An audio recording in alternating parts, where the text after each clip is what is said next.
আমাৰ শত্ৰু দেশ হিচাপত পাকিস্তানৰ ওচৰত যদি আমাৰ কিবা সামৰিক বস্তু যদি কেনেবাকে সৰবৰাহ কৰিছে, কেনেবাকে যোগাৰ ধৰিছে, কেনেবাকে গোপনে যদি তথ্য যোগান ধৰিছে, তেতিয়াহ'লে সেইটো ডাঙৰ অপৰাধ।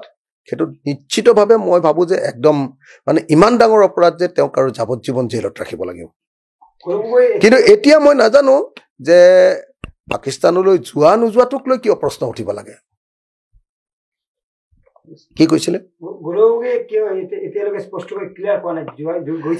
সেইটো আপুনি গৌৰৱ গগৈক সুধিব লাগিব। মানে কেলে কৈছে কেলে নাই কোৱা এইটো নাজানো। মই এটাই কথা জানো যে পাকিস্তানলৈ গ'লেই মানুহ এটা বেয়াকৈ যাব এনেকৈ বুলি মই নাভাবো।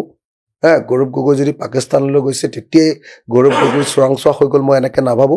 কিন্তু যদি চোৰাংচোৱাগিৰি কৰিছে, ISR লগত যদি মিত্ৰিয়ালি কৰিছে বা ISR জৰিয়তে যদি তেওঁ আমাৰ ইয়াৰ তথ্য সৰবৰাহ কৰি দেশৰ সাৰ্বভৌমত্বৰ প্ৰতি ভাবুকি আনিছে, তেতিয়াহ'লে নিশ্চিতভাৱে গৌৰৱ গগৈৰ ওপৰত